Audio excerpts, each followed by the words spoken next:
Salut, j'espère que tu vas bien. Aujourd'hui, on se retrouve pour une nouvelle vidéo où je vais vous expliquer comment faire des photos circumpolaires. C'est parti!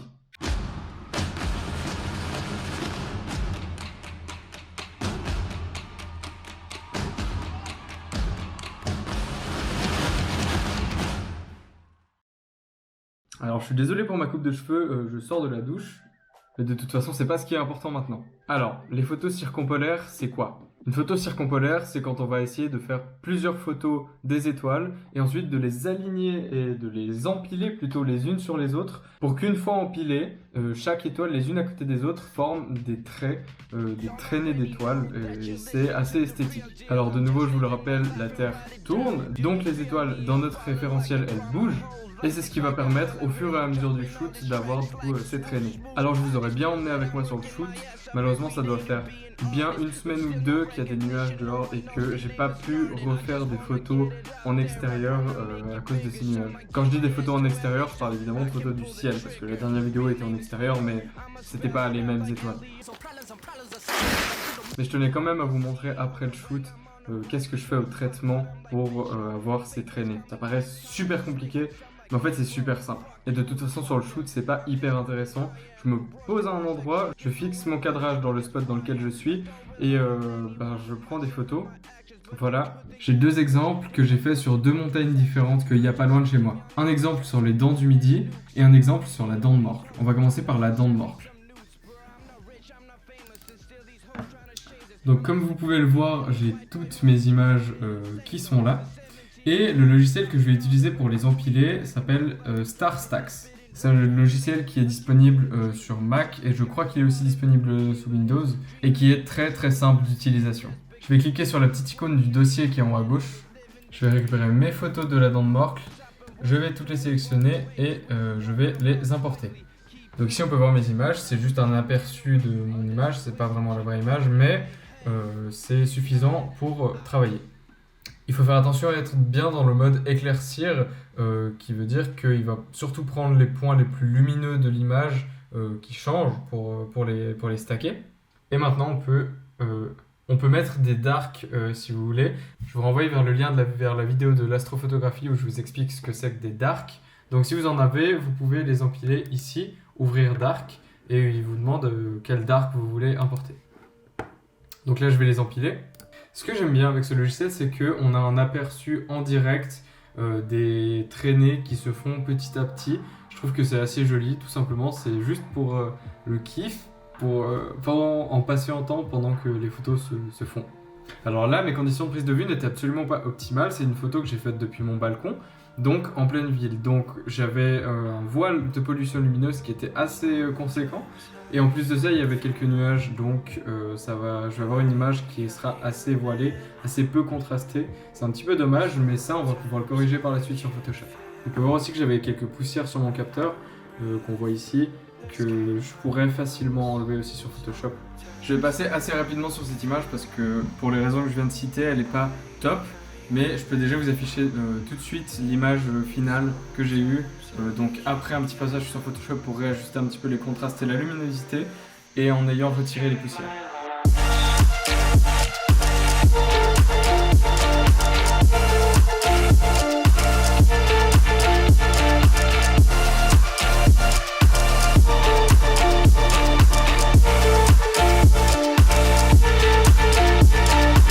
Donc comme vous avez pu voir, c'est plutôt pas mal. Maintenant, je vais passer directement aux images des dents du Midi, qui sont celles que j'ai le plus hâte de voir, parce que j'ai pas encore testé, et je pense que ça peut être pas mal.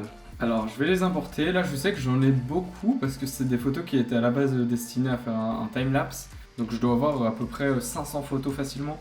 Donc c'est des photos que moi j'adore de base, donc juste comme ça, je les trouve déjà super jolies. J'en suis très très fier. Vous pouvez d'ailleurs la retrouver sur mon Instagram. Donc les dents du Midi avec la Voie lactée au-dessus, ça c'était quelque chose que j'étais vraiment très content d'avoir.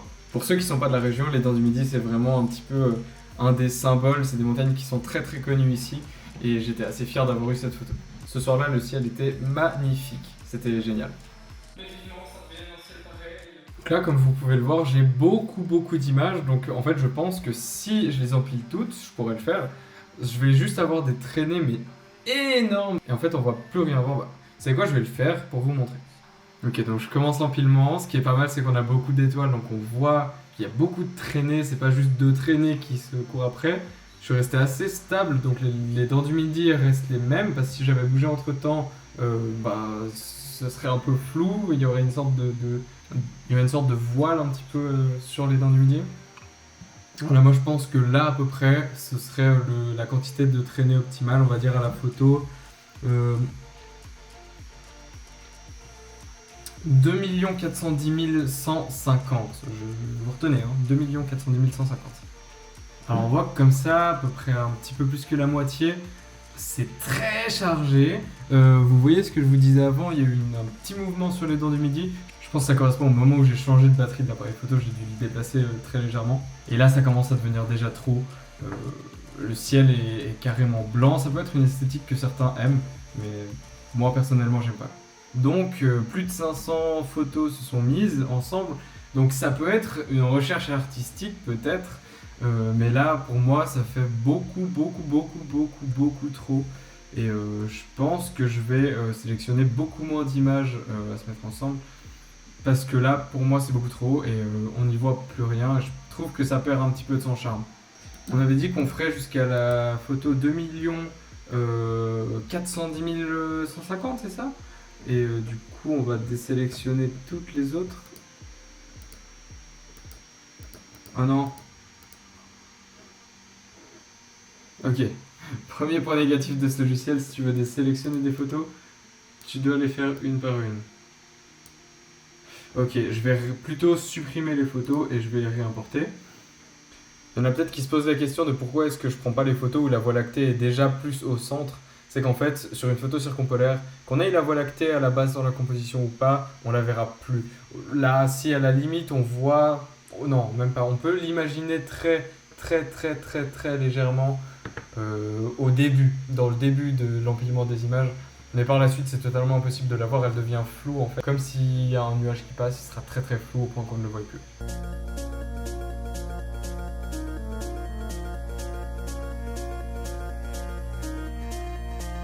Je pense que je vais rester comme ça, donc je vais déjà exporter cette photo. Donc on voit ici la petite icône faite pour exporter. Je vais l'exporter sur mon bureau et je vais l'appeler sortie Star Stacks.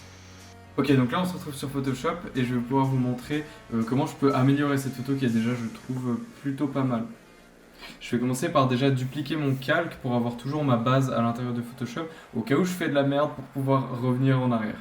Le calque que je viens de créer, je vais l'appeler base. Alors une des premières choses à améliorer, c'est que dans le ciel, il y a parfois des petits traits comme ça. C'est tout simplement des avions qui sont passés et qui du coup ne vont pas dans le sens des étoiles et qui du coup ont fait des traînées. C'est très simple à enlever. Avec l'outil tampon, pensez à bien cocher la case alignée. Si vous sélectionnez une zone qui est juste à côté, par exemple ici sur ce tracé, et que maintenant on aligne parfaitement le tracé, comme ça pour que ce soit naturel, tac, et ben en fait maintenant la zone de prélèvement de l'image va s'aligner avec mes mouvements, et donc en fait j'ai juste à repasser sur mon trait et on n'y voit plus rien. Est-ce qu'il y a un autre avion qui est passé par là? Il y en a un juste là. On va pouvoir l'enlever. Alors de nouveau, je fais ma petite zone de prélèvement ici à côté. Si jamais j'appuie sur Option et je clique là où je veux prélever, j'aligne mes traits. Hop. Alors, vous pouvez mettre votre opacité à 100%. Moi, il était à 77 parce que je ne l'ai pas réglé avant. Donc là, je pense qu'on est déjà plutôt pas mal pour ce qui est des petites imperfections qu'il y a pu y avoir. Maintenant, je trouve que mes montagnes sont un petit peu sombres. Alors, je vais faire une sélection à la plume. Vous pouvez faire un autre type de sélection, mais moi, la plume, c'est celle que je préfère, donc je vais faire ça.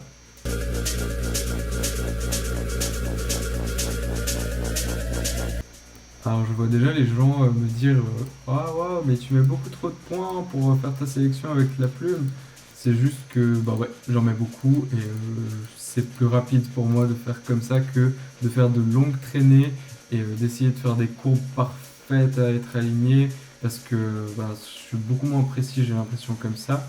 Et donc ouais, je préfère faire plein de petits points, de suivre simplement le contour avec mon curseur et de spammer de clics. Et c'est une technique qui marche plutôt bien, je l'ai utilisée beaucoup de fois et ça marche bien. Donc je vous l'offre.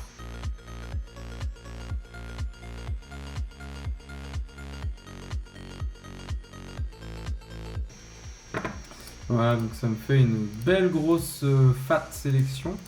Donc en fait ça c'est un tracé, pour l'instant je vais définir ma sélection, je vais mettre un contour progressif de 0,5 pixels, ça suffira. Finalement c'était une erreur de mettre un contour sélectif un contour progressif pardon, à 0,5 pixels, c'est très peu.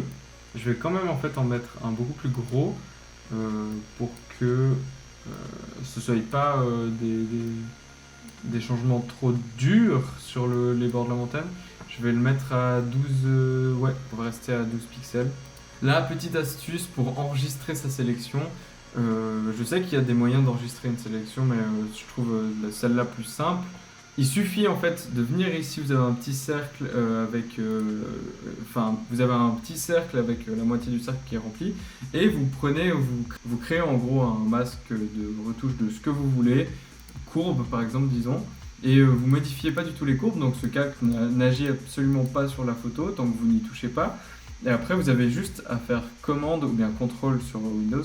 Sur Mac, c'est commande. Vous n'avez plus qu'à faire commande et à cliquer dessus pour retrouver votre sélection avec votre contour progressif et tout et tout.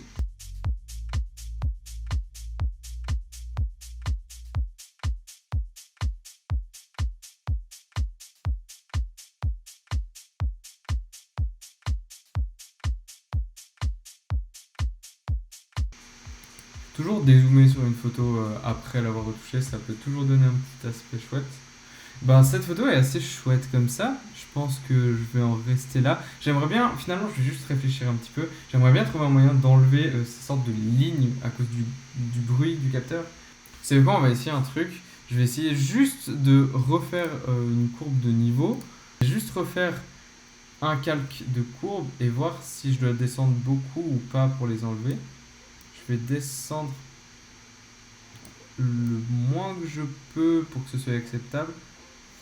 Comme ça, parce que comme vous le voyez, c'est surtout dans les zones sombres. Et maintenant, je vais juste en fait appliquer ça sur l'endroit où on voyait beaucoup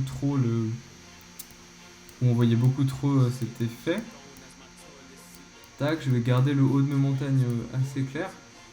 Et je vais quand même laisser un petit peu éclairci. Comme ça, on va voir si ça change vraiment quelque chose. Ouais, ça change quand même pas mal. On perd vraiment de la luminosité, mais c'est pas trop dérangeant. Je pense que comme ça, je suis pas trop mal. Ah, quoique. Ah, c'est quand même moins joli, hein. Je vais peut-être en laisser un petit peu. Je vais peut-être en laisser un petit peu plus. Comme ça peut. Ouais, comme ça, je pense que c'est acceptable. Voilà, je pense que je vais rester sur ça. Et donc, vous voyez que juste en laissant l'appareil tourner au fond, en laissant le logiciel les empiler, avec quelques petites retouches sur Photoshop certes, mais rien de très compliqué, on peut arriver à des photos comme celle-là.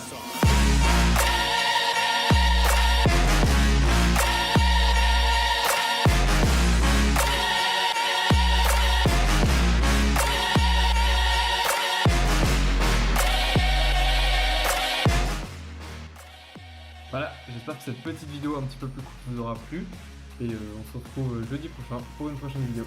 Ciao!